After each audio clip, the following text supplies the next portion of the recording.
Bom, salve, salve, galerinha. Deixa eu fechar um pouquinho aqui. Salve, salve. A gente vai só demonstrar aquele código que eu tinha falado para vocês na aula em relação às transformações lineares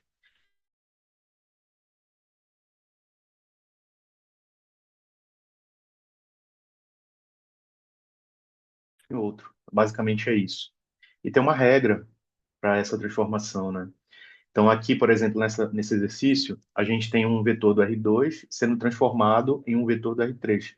Então, ou seja, um vetor com duas coordenadas no início, duas componentes, né? A coordenada é o conjunto todo, com duas componentes x e y, resultando em um vetor do R3 com três componentes, x, y e z, ou seja, uma terceira componente, né?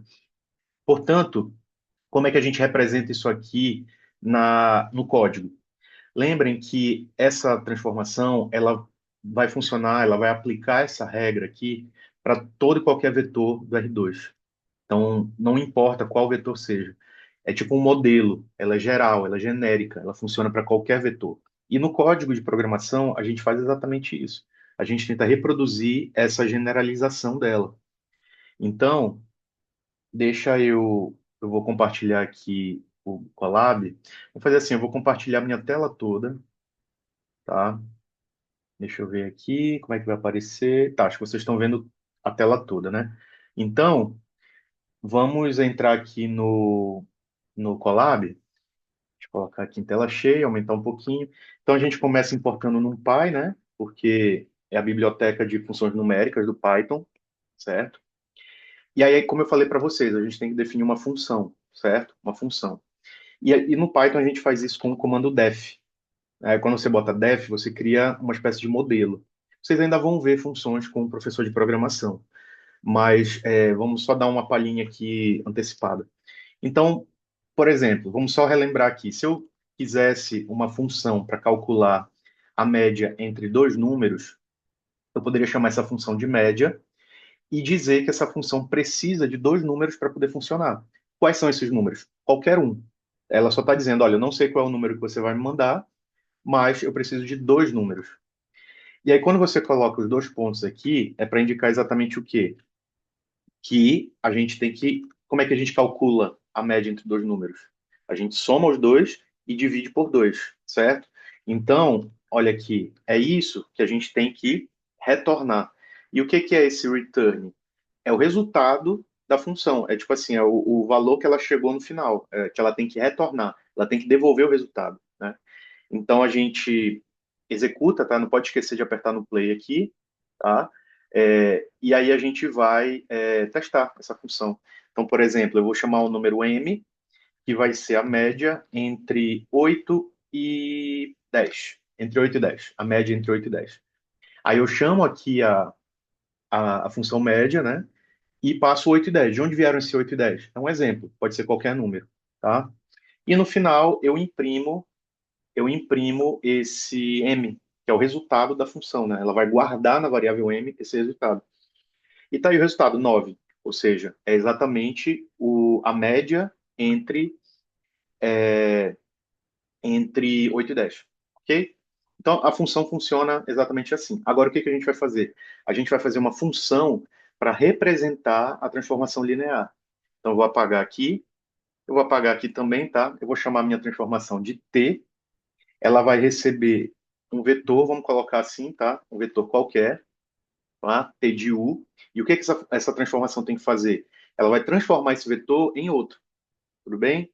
Então, primeiro de tudo, a gente vai receber um vetor do R2, ou seja, ele tem duas componentes, x e y. Então, a primeira coisa que a função tem que fazer é x vai receber o primeiro elemento do vetor u e o y vai receber o segundo elemento do vetor u, certo? Em vetores, em programação, como vocês aprenderam, é assim, né? Primeiro elemento é zero, segundo elemento é um. Bom, e agora que eu tenho esse x e y, o que que eu tenho que fazer? Eu vou retornar, ou seja, eu vou gerar como resultado um novo vetor, e aí eu preciso chamar aqui a função nparray, que ela serve para quê? Para criar um novo vetor, e ela só precisa das coordenadas desse vetor. Então, o que que eu coloco aqui? Exatamente a regra, cadê? Da nossa transformação linear. Tá aqui, 2x é a primeira coordenada, né? y é a segunda e x mais y é a terceira. Então é só pegar essa regra e jogar lá no código. Aqui, ó. Então, 2 vezes x, né? Eu preciso do asterisco para representar a multiplicação, que é a primeira coordenada. A segunda coordenada é o próprio y, então eu vou deixar ele sozinho, ok? É o próprio y. E a terceira é x mais y. Pronto. É isso que a nossa transformação linear vai fazer. Ela vai pegar um vetor do R2, vai extrair as componentes e vai retornar um novo vetor com 3 componentes, dadas por essa regra aqui, ok?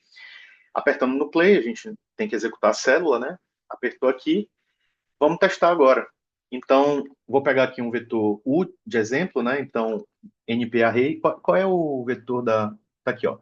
A questão pede para a gente usar o vetor 1, 1. Então, é esse que a gente vai usar aqui no nosso cálculo, tá? Então, vai ser exatamente o vetor 1, 1, desse jeito aqui. Vamos, então, pegar o vetor V, que vai ser o resultado da transformação de U, pela transformação T. Vejam que eu estou chamando a função que eu defini na célula de cima, ok? Opa, conta Google foi desconectado. Vamos lá, né? Bem na hora, bem na hora do vídeo. Como não poderia ser pior, né? Então, peraí, vamos lá. Eu acho que eu digitei errado assim. Eu espero que ele tenha salvo o meu código, senão eu vou ter que refazer. Ah, ótimo.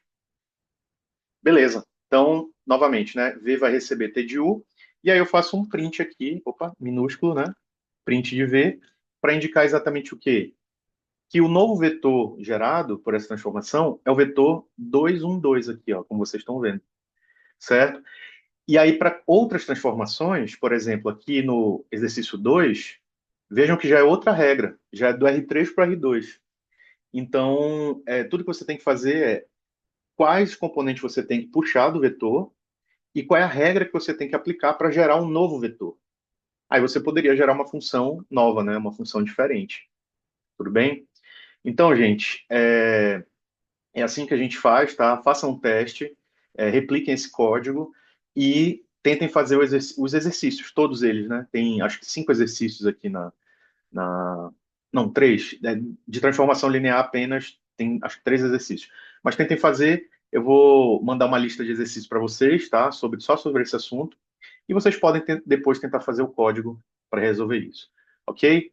Então, é isso, tá bom? E qualquer dúvida, mandem lá no Classroom. Um abraço e até mais.